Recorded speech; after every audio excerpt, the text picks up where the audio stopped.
likolo yozali yokaka libondeli nanga maya miso ekotanga elika monene se na yo baboti batkufa natikala na suka ya mboka loboko na litama na nyango kosunga yokelanga mawa nazali kosenga yokolo nabotama na lisumu ikabote la gloire.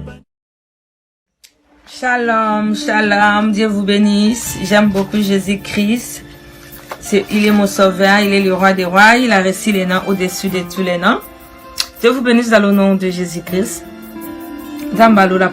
Oui, Dieu vous bénisse dans le nom de Jésus-Christ. C'est la servante de Dieu, Maman Clarisse. Malheureusement, je ne peux pas vous souhaiter joyeux Noël. Moi, je souhaite joyeux Noël exact parce que hier, sabotama le jour, il y a Noël. Hier, sabotama le 25 décembre. À l'attaque à Penzote le 25 décembre. Fils de l'homme, il s'appelle Yoshua Massia. Oya kufa pona yonangai. Mais pourquoi je vis en ignorance, bien aimé dans le Seigneur? Pourquoi je vis en ignorance? Pourquoi je vis en ignorance? Et là, on dit les autres salauds vivent en ignorance. Et là, on dit les autres salauds, oye badisu makomi en zambete. Yebi sangande konanga yo mutozolo bakelele zamukola Yesu. Na Bible sikanini ba mentionner Yesu abotama na Noël ozana. Na Bible sikanini ba loba lelo Yesu abotama le jour à Noël. Yo na Noël ozo sambeli Maman Maria. Na Noël okyo ya catholique obilo bénite. Na Noël ozo fuka motseli bumna sozolo babali ya ote na famille. Tozaka sur la loi te. À cause de la grâce, Jésus-Christ est la vaincu le diable. À cause de le sang de l'agneau, ngana yoto koma libre. À cause de la sang de l'agneau, aucune condamnation. Alléluia. À cause de la sang de l'agneau, à cause de Makila Yesu, la famille va établir Ekoya. L'ordonnance que la famille avait écrit pour toi, à cause de la sang de l'agneau, Yesu a longo liango, tikana yebisayo, bimana ignorance, yozomo na été, jour à Noël, oh le 25 Noël, c'est des traductions anciennes, ba yebisote, Yesu abotama jour à Noël, le fils de l'homme, abotama jour à Noël te, parce que ba mange, tant ba tambola ki pa mone balanda étoile à Yesu, hiver et zalakate. Oh mon Dieu, mon roi, pourquoi je vis en ignorance, bien aimé dans le Seigneur? Demande de la sagesse et pas Nzambe. Bible yango ezolo bela biso. Le fait que oh Yesu oh Nzambe alobaki na Moïse. Et dans le livre il y a le 28-23. Je vais lire la parole de Dieu dans le nom de Jésus-Christ. Oh merci Yoshua Massia. L'Éternel parlera à Moïse et dit, parlez aux enfants d'Israël et tu leur diras, les fêtes de l'Éternel que vous publiera, les fêtes de l'Éternel que vous publiera seront des saintes convocations. Voici laquelle sont mes fêtes. Oh mon Dieu, mon roi. On travaillera 6 jours, mais le 7e jour et le sabbat, le jour du repos, il y aura une sainte convocation. Vous ne ferez aucun ouvrage. C'est sabbat de l'Éternel dans toutes vos demeures. Bien aimé dans le Seigneur. Et il y a la Bible, au balobike, to fêter joyeux Noël. Bien aimé dans le Seigneur. Même les pasteurs, bazo fêter nga joyeux Noël. Mais ba bosani convocation en Nzambe. La parole de Dieu, ils ont expliqué biso bien le fait que Nzambe appelle ça biso. Tout ça là 6 jours, mais 7e jour on peut pas travailler. C'est comme dimanche, c'est le jour de l'Éternel. Mais ba passer ba souhaiter nga joyeux Noël. Nzamba batela yo, mabe kota na libota na ote, ngai mabe kota na libota na ngai tie. Parce que ma vie c'est Jésus-Christ. Nabenga kaye mobali ya libala. Nabenga ke il est l'ami fidèle. Baninga ba ko critiquer nga ba ko tonga nga. Ba ko humilier nga. Mais nazana mimoko boy. Tuna bina betolo lisolo anga na Yesu. Oko tsalo boko na litango banjolela. Tango Yesu azwa kinga. Alinga kini famille nga ba yeba po nga ba boya kibonzambe wana. Tango Yesu azwa kinga. Alinga kibana nga ba yeba po nga ba boya yeta ke papa. Tango Yesu azwa kinga. Alinga kolega baba ninga ti nga ba loba nazali zarazu. Malinga to zaka biso mibale. Alinga to beta lisolo ya kati. Oh bato mokili ba yeba te. Yesu tanga zwingai. Oh Jésus, tanga zwinga balingai. Ndai ko posa tenga na misu ya bato. Pota bato soki ba lobi ba critiquer na sina koma ye. Mais pourquoi pas na osela nzambe wana ndenge ya lingi? Mais pourquoi pas na kolinga na yoka nzambe ke bato mokili? Bokimi mbango na église bozo banga bali ya bino bien-aimé dans le Seigneur. Mutasimba clé ya liwe za nzambe. Mutasimba fungo la kufa ya saisir de mort za nzambe. Mutasimba clé ya paradis za Yesu Masia. Soki nzamba lobaki yeto kokende na mwa o kokende. Bato bazana morgue leki bango ne lokote. Bato bazana ba koma o Jésus. O bazo kata bango ba chosi ko leki bango le lokote. Mais yo zo ke ko sambela parce que ko ta 2020. Maintenant en 2020 leki o tourner toujours dans le monde. Yana bazo kende l'église ko chasser ba démon. Bazotika songi te, bazotika ko inate, bazotika ba voice te, bazotika binemite, bazotika ko vanda ko finga na ba réseaux sociaux te, mais kombo a Yesu koma lokola muziki na bango, kombo a Yesu koma lokola camarade na bango, toza esu na ko banga nzambe te, c'est pour ça ko leleye, c'est pour ça passer, c'est pour ça guerrier, c'est pour ça malade ye, c'est pour ça ya mabetu ye, puta makamto komi ko vivre na mokili oyo, après biso tolobi ke Yesu atiki biso, nzamba atika ba a été totanga na Deutéronome 28 ko bandana anti na suka okomona lelo ko la parole de Dieu obéissance sans l'obéissance alléluia to komona loboko nzambe te sans l'obéissance et loko moko te ko simba na vie na biso parce que quand tu as pas l'obéissance devant la face de Dieu il y a que la malédiction o ko landa na vie na yo tozo mona malédiction na ba na nzambe parce que to komi ko fêter Noël. Bana nzambe bakomi ko kende basukola bango bana na nzambe bakomi ko talisa maboko bana na nzambe bakomi ko confier makambu na batu o baza ba faux homme de Dieu na pegisi mutu ta kende église na pegisi mutu ta so na pasteur mais est-ce pasteur na yo est-ce que nzamba la ki so azaye bokoma ko lota bandoto ezo ta pa nzambe te mozo confirmer na miso batu moi Dieu m'avait montré c'est lui l'homme de Dieu moi Dieu m'avait montré c'est lui vraiment qui prie pour les vrais les aveugles. Car la Bible nous dit, un aveugle ne peut pas conduire les autres aveugles. Il y a beaucoup qui sont aveugles. Bon, ça là, discours avant. Bon, comment on discute ma kambo nzambe? Moi, nzambe ya solo. Ce qui a yebi le kambo azolo beza ya solo. Ce qui batu bazo discuter. Ya lo bakati. Parce que, a yebi ke akoyoko kota na kata distraction anate. Mais bino bo komi sa nzambe muninga na bino. Yo zo tongo, zo fingo, zo ina ba faux Facebook. Mais na stati na yo lobela akama kama nzambe. Tika na yebi sao. Dieu te voit pas. Dieu te voit pas. Dieu te voit pas. Oza na kata boîte. Ozo banzambe merci na portable. Nzambe merci batenga le 25 décembre jour yo botama. Tika na yebisa yo. Maboko Yesu zo saigner ba na nzambe. Maboko Yesu zo saigner à cause de l'ignorance. Moi je suis pas parfait, j'ai des défauts, beaucoup de défauts. Mais je demande à Dieu qui me donne la sagesse et l'intelligence. Je demande à Saint-Esprit à Sungangai. Je demande à Saint-Esprit qui me change aussi à Brisenga.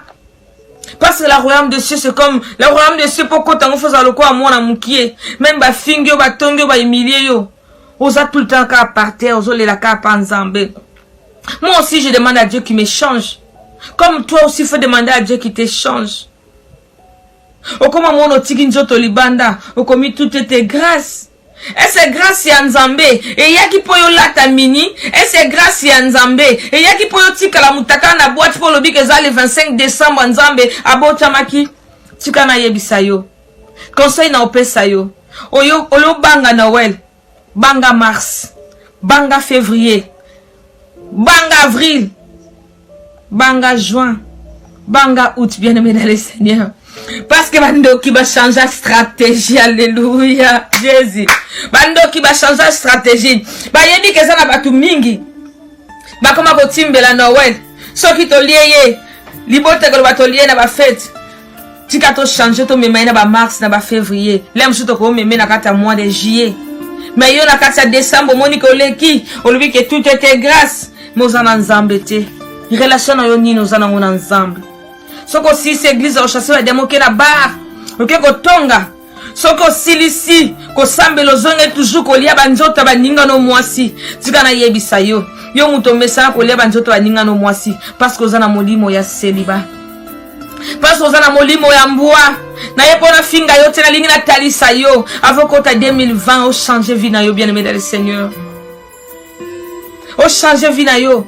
Yo muto mesana tala soki mboazo mela mai abimisaka lolemu. Tala tango yo liaka biloko basi obimisaka lolemu. Ndeko na ngai. Nzamba zana poso changer.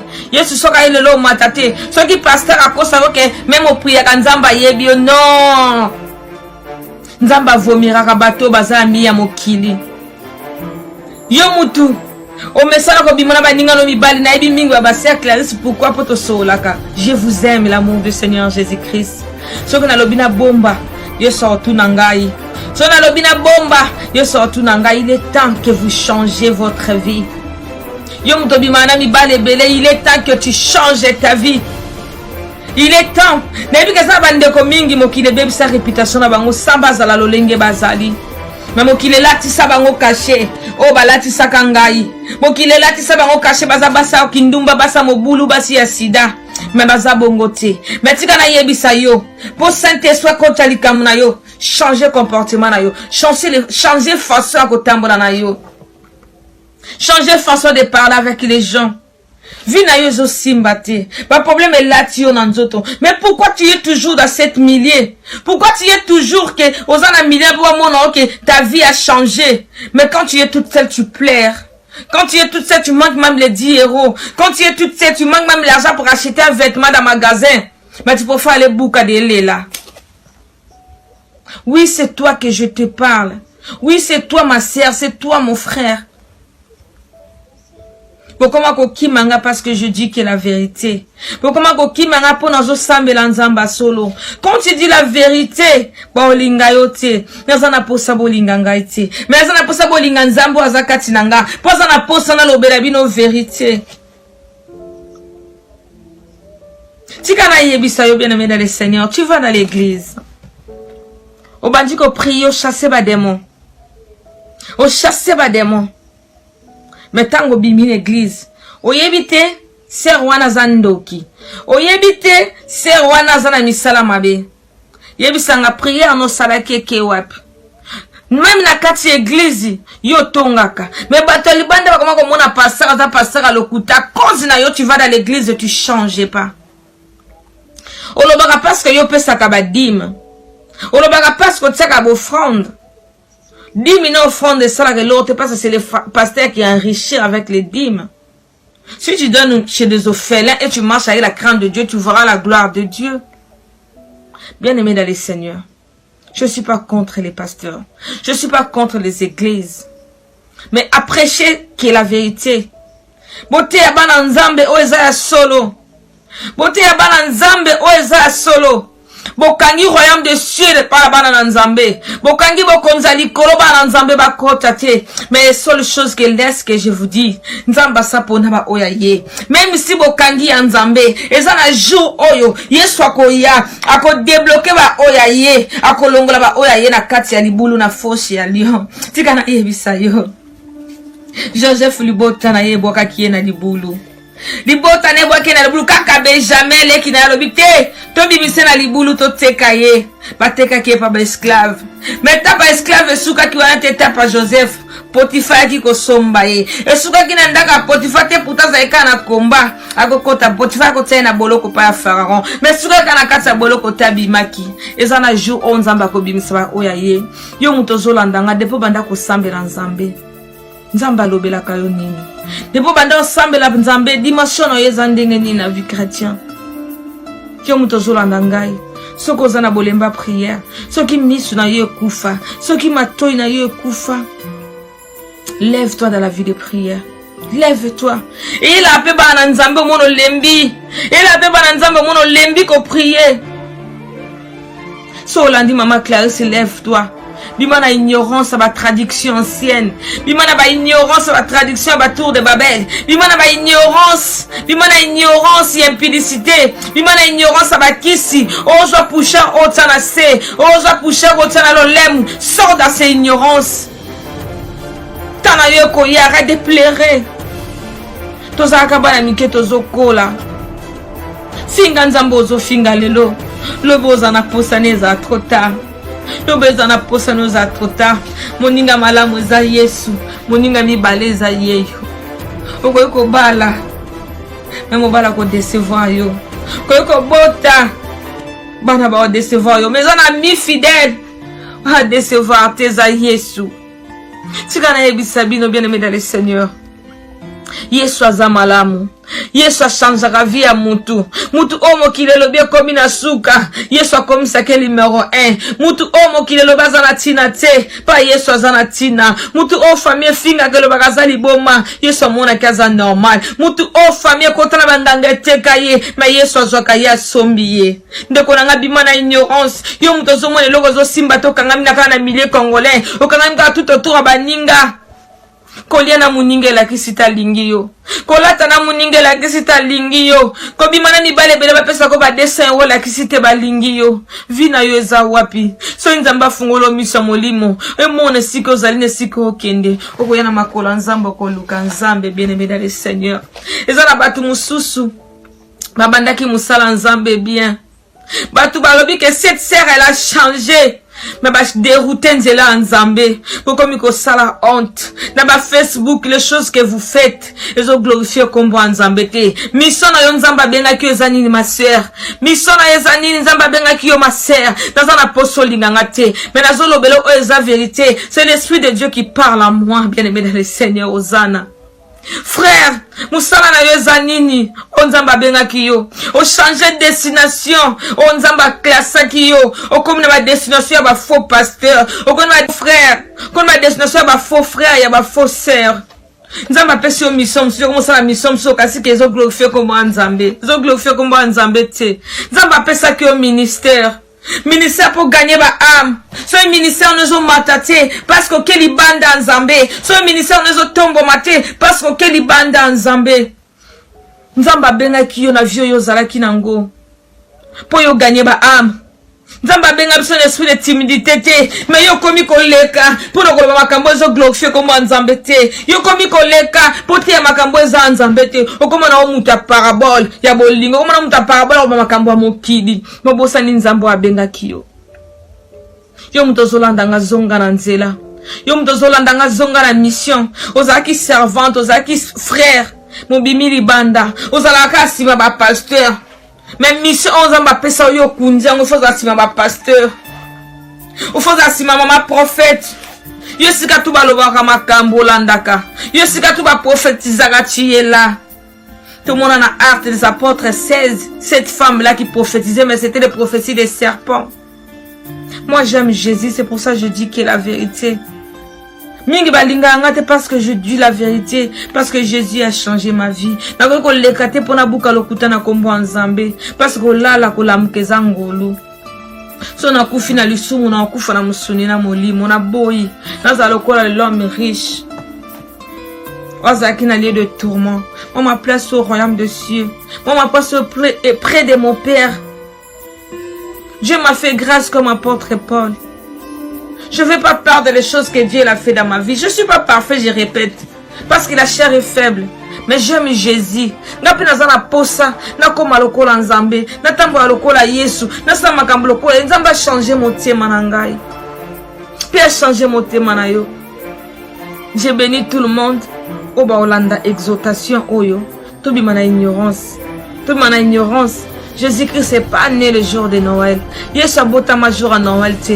Toba nga rappeli wate. Tozana grâce en nzambe liko na biso. Yesu atikala na nyongwa mutu te. Yesu atikala na nyongwa mutu te. Yesu atikala na nyongwa mutu te. Tikala yebiso makila ozo kule na bavei na. C'est le sang de l'agneau, c'est le sang de Jésus. Tango yena Yesu, Yesu alongola makila famille, alongola loi ya famille. Laisse seulement le temps de Dieu kokisama na vie na yo. Koza la presete. Linga ba finga yo ba chola yo. Ba oba o fingo ba oyana makolo na yo. Ba oba zo cholo ba oyana makolo na yo. Nga muna ote ya bino ba chola nga na ba nyinga ba finga kangai. Mais je suis tout le temps avec ba nyinga wana. Na po nzambe a changé motema na nga. Nzambe a changé vie na ngai. Même il bota so ezo finga yo ne me crains rien. Car Jésus est avec toi. Même si même des voisins qui te critiquent, ne crains rien parce que Jésus est avec toi. Moi, je crois à ce Dieu. Moi, je crois à ce Dieu. Même si les beaux t'abandonnent, même si les beaux te critiquent, ne me crains rien. Alléluia. Car Jésus-Christ est Seigneur. Je vais prier pour la moutounio, ça va la toucher. na maloba oyo. Je vais prier pour la moutounioso oyo. Aola na maloba oyo ko toucher. Que l'Esprit de Dieu ait à saisir bino. Que la Saint-Esprit, la main de l'Éternel soit sur vous dans le nom de Jésus-Christ. Car il a réussi les noms au-dessus de tous les noms. Tout genou fléchira devant lui. Toute langue confesse qu'il est Dieu. Nzambe a pambola ndeko moko koyo kamatea oyo. Nzambe a touché bino, a changé bino. Bozanga bakonza likolote a cause ba désir. Alléluia. Bozanga bakonza likolote a cause biloka mokili oyo ko bunga na ngolobi. S'attacher dans Nzambe. Nzambe, je laisse tous tes enfants entre tes mains. Ba onyo sur la kolanda vidéo oyo. Ba onyo sur la touché par ton Esprit Saint Seigneur. Pambola bango touché bango. Ba o ba lemba vie de prière. Ba o baza dessus dans l'église. Ba o baza dessus dans ma pasteur. Seigneur, tu as été au touché bango dans le nom de Jésus-Christ. Yo lo ba ki elangeza munene ba sali baza muke. Nzambe baza na posa na yo Nzambe. Touché mitema na bango. Longola ignorance. Longola bekai na misu dans le nom de Jésus aux Nzambe. Na pamboli kombo na yo, na neteli opposant Nzambe. Je bénis ton nom dans le nom de Jésus-Christ, Père. Na kombo na excuse, amen. Dieu vous bénisse dans le nom de Jésus. Je vous aime l'amour de Seigneur Jésus-Christ. Na linga kabino, Nzambe apambola bino. Vous s'inquiétez de rien, même si vous aurez kabande o bafinga na kabatsaka kombo na ngai, ukosale le côté, na linga kabango na amour Nzambe alola, Nzambe apambola bino. Bye bye, bye bye. Dieu vous bénisse.